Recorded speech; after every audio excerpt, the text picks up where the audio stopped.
Hello বন্ধুরা, কেমন আছো সবাই?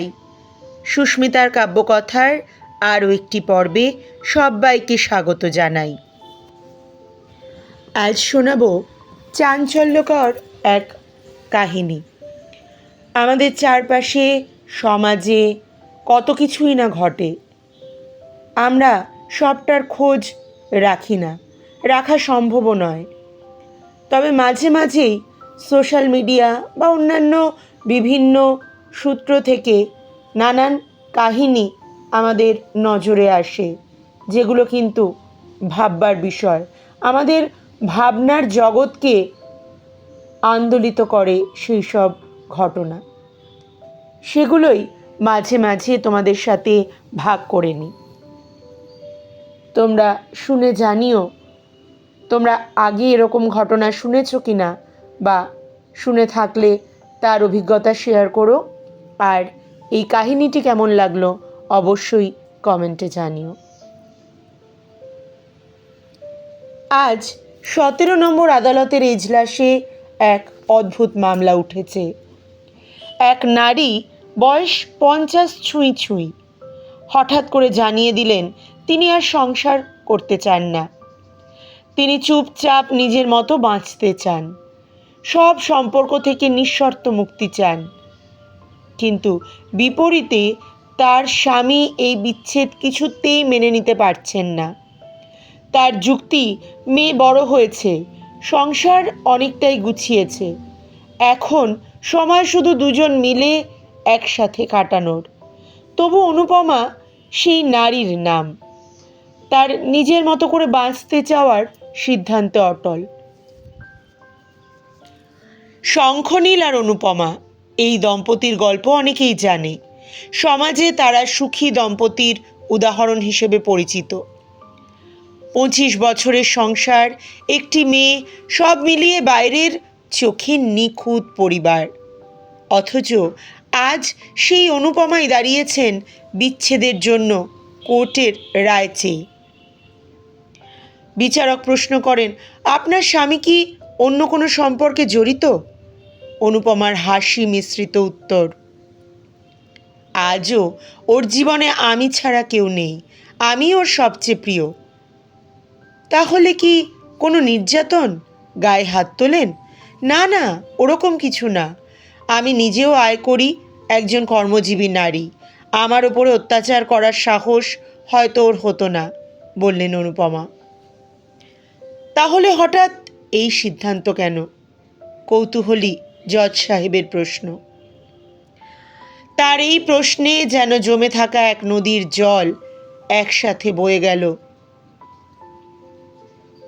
আজকের ভালোটা দেখেই আপনি বিচার করতে চাইছেন, বিচারক মহাশয়, কিন্তু কেউ দেখেছে আমার গত 25 বছরের ক্লান্তি, প্রতিটি দিনের অভিমান, প্রতিটি রাতে চুপচাপ কান্না?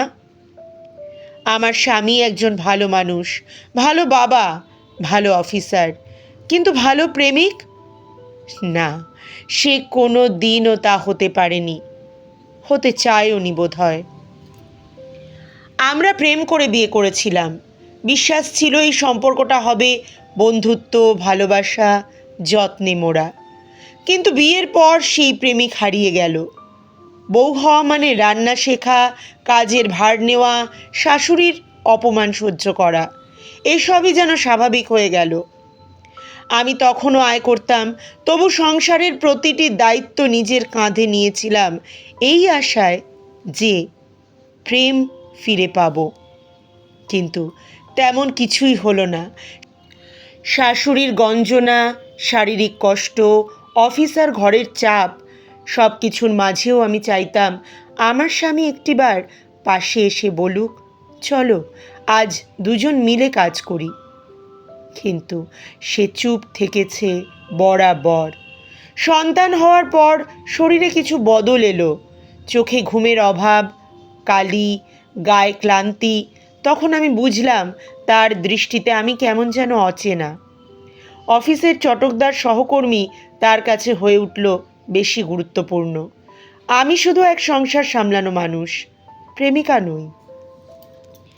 একবার নয়, বহুবার বলেছি আমি আবার প্রেম পেতে চাই, তোমার প্রেমিকা হয়ে থাকতে চাই। সে শোনেনি।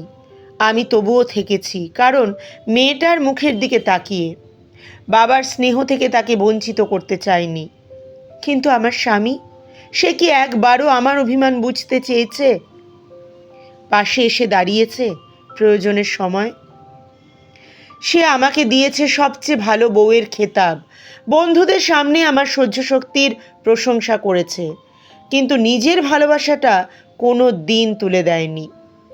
আমি তার একটিবার পাশে থাকাও পাইনি, একটিবার জিজ্ঞেস করাও পাইনি তুমি কেমন আছো। সে নিজের মতো জীবনের স্বাদ নিয়েছে, বন্ধুদের সাথে ঘোরা, রাত জেগে আড্ডা, নিজের সময়কে নিজের মতো করে কাটানো। কিন্তু আমার সময়? আমি 25 বছর সংসার করেছি, 23 বছর মায়ের দায়িত্ব পালন করেছি, নিজের জীবনকে ফুরিয়ে দিয়েছি যেন। বিনিময়ে আমি কি পেয়েছি? শুধুই শূন্যতা। তবে আজ আর না। আমি আজ শুধু একজন বউ হয়ে বাঁচতে চাই না, আমি স্বাধীন মানুষ হয়ে বাঁচতে চাই। আমি সকালে সূর্য দেখার সময় চাই, রাতে ডায়েরির পাতায় নিজের অনুভব লেখার সময় চাই। আমি চাই না ভোরে উঠে কারোর জন্য চা বানাতে গিয়ে আমার ঘুম কেটে যাক। আমি একটু সুখ চাই নিজের মতো করে, একটু শান্তি চাই যেটা কাউকে বোঝাতে হয় না, একটু ভালোবাসা চাই নিজের জন্য। বেশি কিছু কি চেয়েছি আমি? নারী হয়ে জন্মেছি বলে সারা জীবন শুধু দিয়েই যাব, আর কিছুই ফিরবে না আমার জন্য? মনুষ্য জন্ম পেয়েছি বলেই না এই পৃথিবীর স্বাদ নিতে চাই। তাই আমি নিজেকে মুক্ত করতে চাই, সম্পর্কের মেকি দায় থেকে নয়, জীবনের প্রতি নতুন ভালোবাসার খোঁজে। অনুপমার কথা শুনে সম্পূর্ণ আদালত স্তব্ধ। এমন সৎ, এমন গভীর হৃদয়ের কথা শুনে কিছু বলার থাকে না কারুরই। বিচারকেরও চোখে যেন জল। এই দাবি কি অনুপমার একার, নাকি এই গল্পটা পৃথিবীর অনেক অনুপমার? কারো জানা নেই। তবে এটুকু বোঝা যায়, জীবনের প্রতিটি সম্পর্কেই হৃদয় ছুঁয়ে যাওয়া ভালোবাসা না থাকলে তা শুধুই দায়িত্ব হয়ে পড়ে। আর দায়িত্বে মন তুষ্ট হলেও আত্মা হয়তো চুপি চুপি কাঁদে। সত্যি হৃদয় বিদারক কাহিনী। আমার তো মনকে নাড়িয়ে দিয়ে গেছে কাহিনীটি। তোমাদের কেমন লাগলো জানিও। আজকের মতো এইটুকুই থাক। ভালো থেকো সকলে। দেখা হবে পরের একটি পর্বে।